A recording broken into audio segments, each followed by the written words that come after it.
Hi folks, welcome back. Thank you for watching. Please do hit subscribe if you haven't done so already. Some of you might have seen my video a few weeks ago where I swapped out the stock pickups in this Les Paul Custom for these Monty PAF replicas. And I absolutely love these pickups, they're fantastic. The reason I did that is partly because this guitar wasn't getting much use and I really wanted to start using it more again. And also because a couple of years ago I got to see Joe Bonamassa play, and he walked out on stage with one of his 59 Les Pauls and it sounded, as you'd expect, incredible. And I'd never really explored the PAF sound myself too much, so I thought if I put some replicas in here, this guitar might get a lot more use and it might get me one step closer to that vintage Les Paul tone. And it has got me one step closer. I massively prefer how this guitar sounds now compared to what it was originally. But it also got me thinking, what else in terms of electronics was different in those old Les Pauls compared to what Gibson put in their guitars nowadays?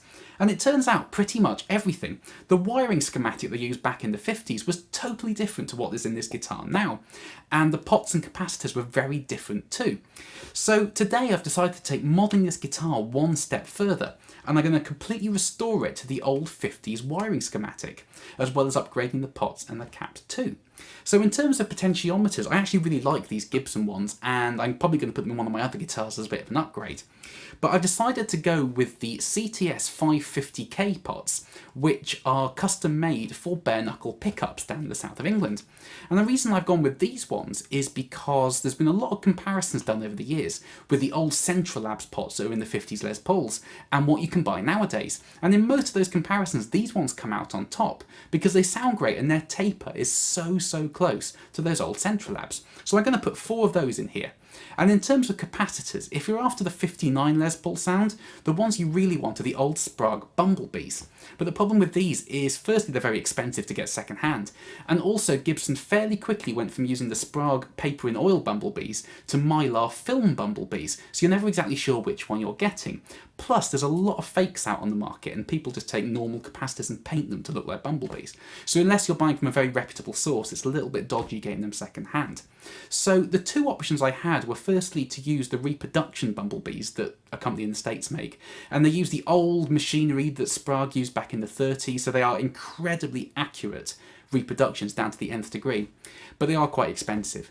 The other option, which is what I did, was to find some other vintage paper in oil 22 microfarad capacitors. So I went on eBay and found these really awesome old Russian military capacitors, so I'm going to put those in here and see how those sound. So I'm going to do the usual thing today of playing a few things for a few different pedals, swapping out all the electronics and then playing the same things to the same pedals at the same settings and putting the footage side by side so we can see what difference it makes.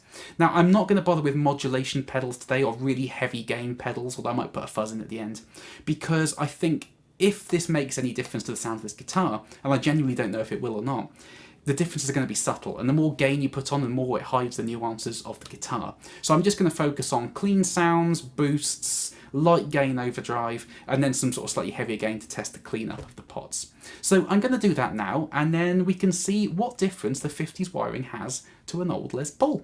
So without further ado, let's rock.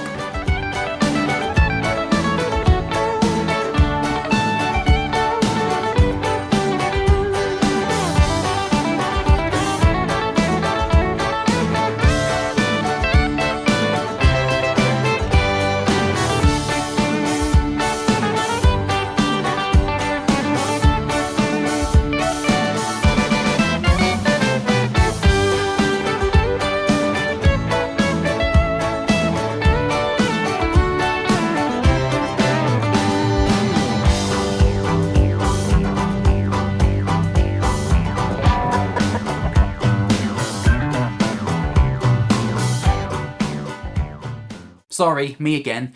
I finished wiring the guitar yesterday evening and I was really tired, so I went and got a bit of sleep and it's now the following day, hence the different shirt. One observation I would have about the changes I've made to this guitar right off the bat is the taper of these new pots really is very different to what was in there before.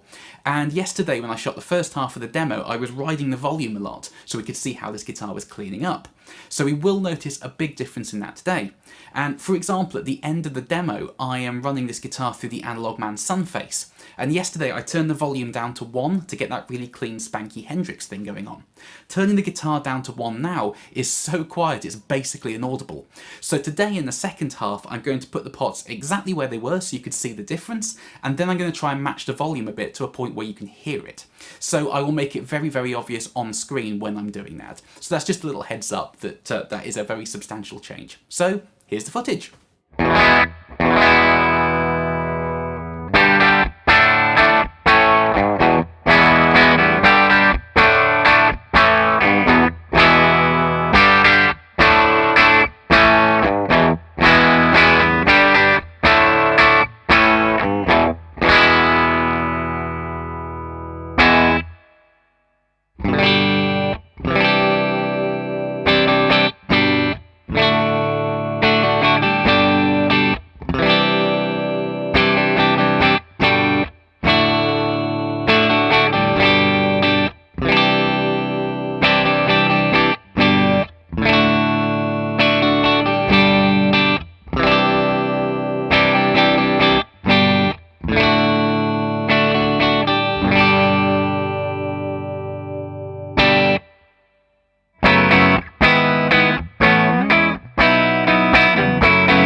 So there we are, the 50s wiring makes a huge difference to the sound of Les Pauls. It's much brighter and much more dynamic with the old school wiring.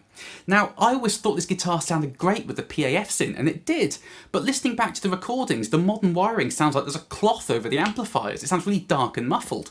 But one isn't necessarily better than the other. You might like the brightness, or you might like your sound darker and more muffled. It's all a matter of personal taste, but I definitely prefer the 50s wiring, which is handy because it means I don't have to resolder everything. So please do comment underneath this video, let me know which wiring is your favourite and why. I love reading your comments. Thank you ever so much for watching, guys. I hope that was interesting. Please do hit the subscribe button, it really does help. And yeah, I'll see you next time. Cheers!